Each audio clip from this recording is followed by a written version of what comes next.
slow up, no I don't take shit. I got no love for the fakeness. If you wanna play tough and wanna hate this, I'll always show up. Indonesia, sebuah negara yang dulu di peta sepak bola Asia, seringkali hanya dianggap sebagai latar belakang, bukan panggung utama. Selama bertahun-tahun kita lebih dikenal sebagai pasar besar, bukan produsen prestasi. Dunia melihat Indonesia hanya sebagai negara dengan stadion penuh, bukan negara dengan tim penuh ancaman. Tapi perlahan, gambaran itu mulai berubah. Satu persatu pondasi kekuatan lama di Asia yang dulu terasa tak tersentuh mulai retak. Bukan karena serangan langsung, tapi karena kebangkitan pelan namun pasti dari sebuah negara yang dulu diremehkan, yaitu Indonesia. Momentum besar itu sebenarnya tidak datang dalam satu malam.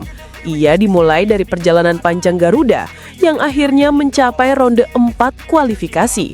Ya, walaupun pada akhirnya sistem besar yang menggurita di Asia Barat berhasil menahan laju kita. Faktanya, keberhasilan tembus ronde 4 adalah sinyal bahwa Indonesia tidak bisa lagi diperlakukan sebagai tim kecil yang bisa dicueki seenaknya. Itu cuma langkah kecil dari lompatan besar yang akan datang. Ingat, dalam dunia sepak bola, keadaan bisa berubah lebih cepat dari arah angin di Senayan.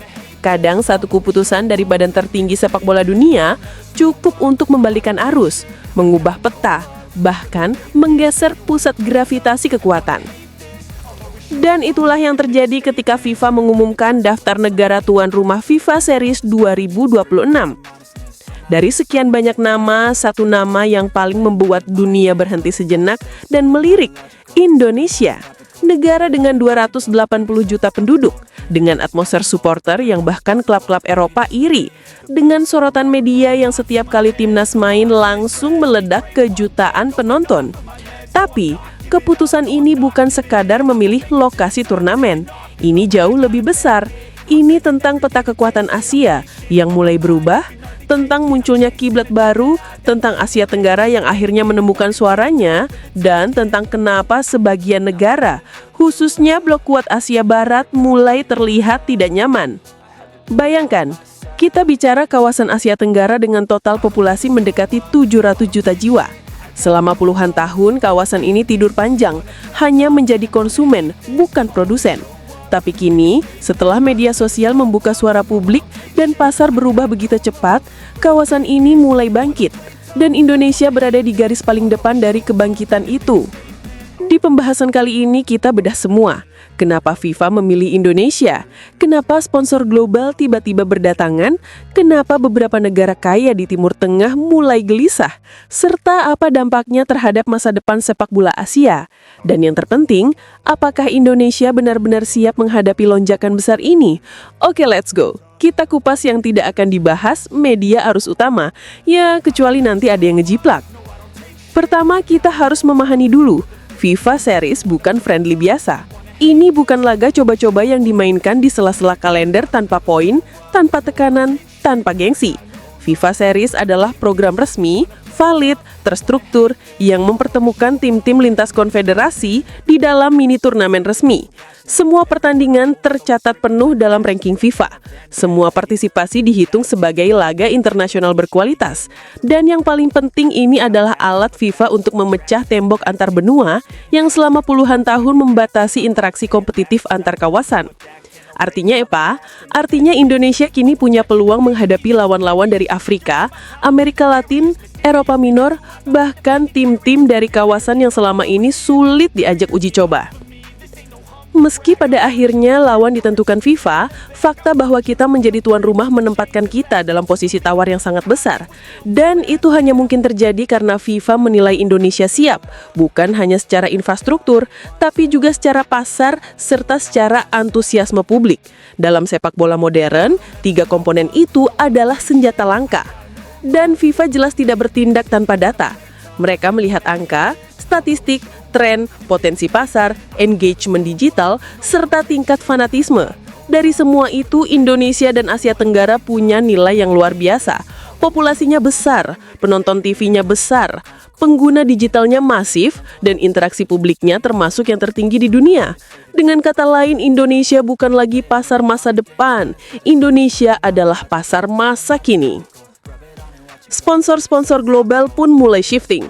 Karena ketika sebuah negara memiliki demografi produktif tinggi, fanatisme kuat, stadion besar, serta media sosial yang selalu meledak ketika timnas main, siapa yang tidak mau invest? Indonesia punya stadion berstandar internasional. Indonesia punya basis supporter yang ratingnya sering mengalahkan event-event besar benua lainnya. Indonesia punya energi di tribun yang membuat kamera televisi jatuh cinta. Dan setelah sukses menjadi tuan rumah Piala Dunia U17 dan tingginya perhatian publik terhadap Garuda di ajang-ajang internasional, FIFA semakin yakin bahwa Indonesia adalah magnet rating. Dan rating berarti uang, sederhana.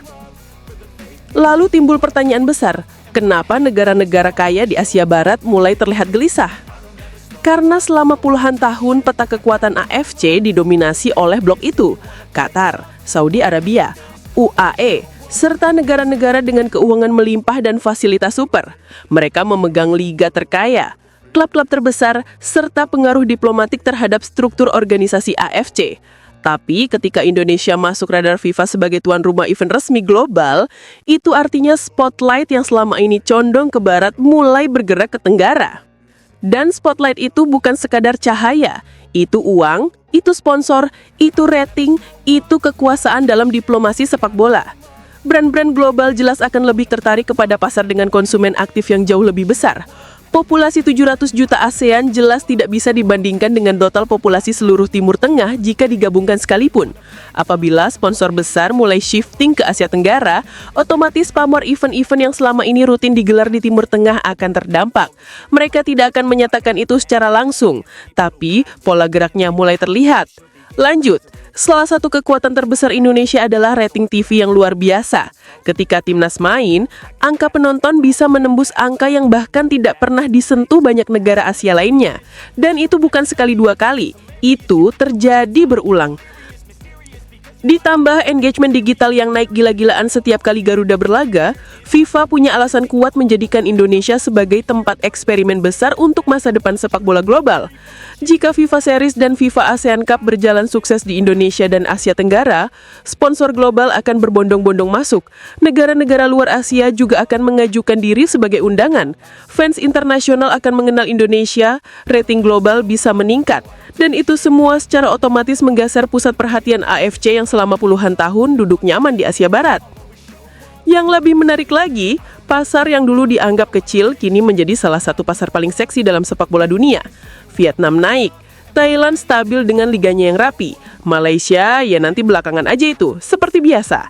Tapi intinya Asia Tenggara sedang bangkit bersamaan, dan Indonesia berada di posisi paling depan dari arus kebangkitan itu. Untuk Indonesia sendiri, ini momentum emas. Ranking FIFA bisa melesat kalau kita mengalahkan tim-tim dari Afrika atau Amerika. Pemain-pemain kita dapat exposure global karena tampil di laga resmi yang disiarkan internasional. Scout Eropa pasti mengawasi.